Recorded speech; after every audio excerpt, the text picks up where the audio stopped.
Welcome back to 30 plus Pringles in 30 days or less. This is where we're trying every flavor of Pringles that's been available in the last 6 months, plus some from Asia, Japan, Korea, and China. Now, this is beer can chicken, as licensed with or by Miller Lite. And I'm going to make this a quick one here and get to a couple of points, such as I believe this is kind of a it's kind of a joke on top of a joke. Um, right here, this is what these used to look like when you could find them. Limited time only. There were three flavors. One of them was a Walmart exclusive, and these have been discontinued.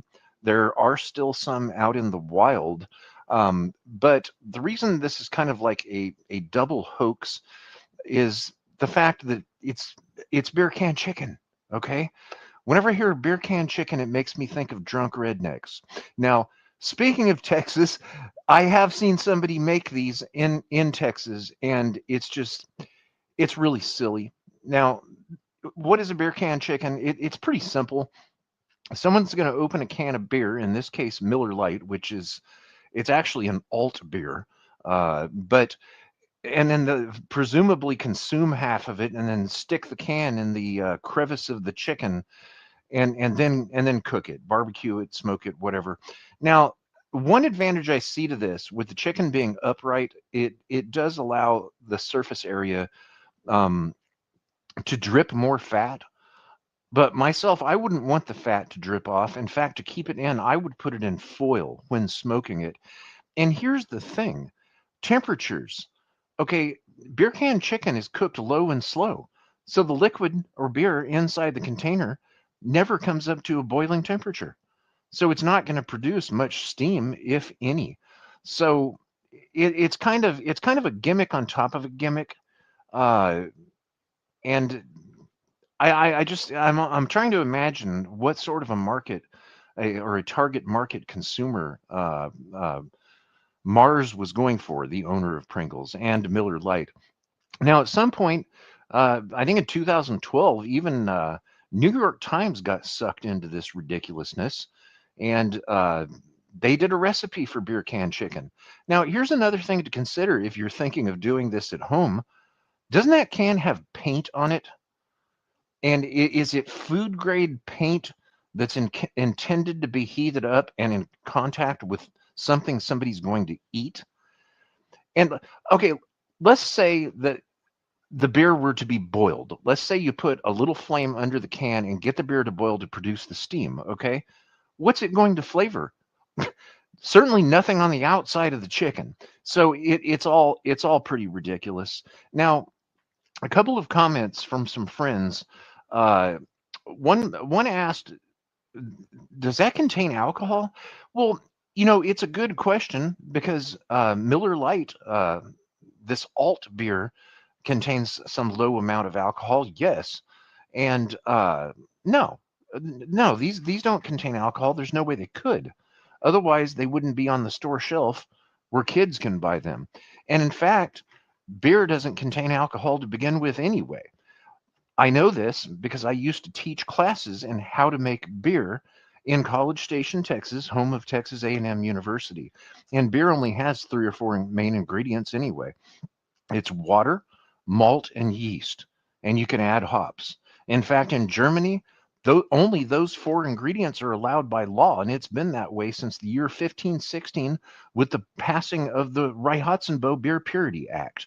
So the only way that Germans can change the flavors of beer is through the use of hops and the yeast. There are specific yeast strains which are designed to produce certain flavors when eating through the malts and then producing the alcohol.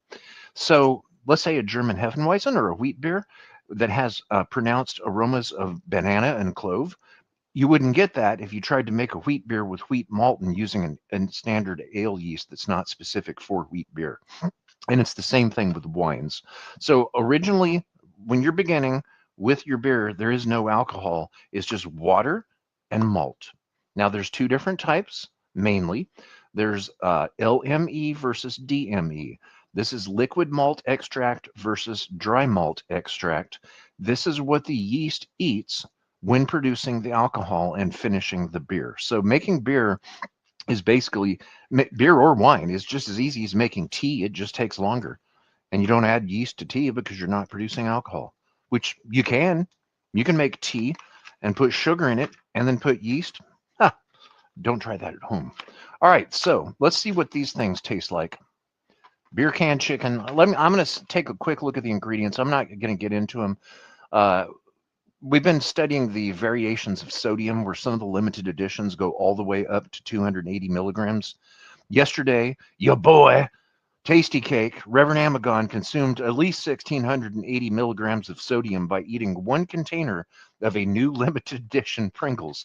So these are on the low and average side. All right. And of course, I do appreciate the transparency in food. These aren't just distributed by somebody. They're actually made in Tennessee, and that's what it says on it. No, I am getting a little bit of a beer aroma. Last time I drank a Miller Lite, or I didn't even drink one. I tasted one of those things probably in college. It was a good number of years ago, and I recall it being pretty darn disgusting. So this is what a Pringles Miller Lite beer can chicken chip Pringles looks like. Let's see what these things taste like.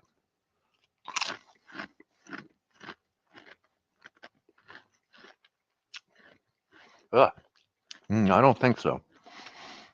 So, ooh, no. Nope.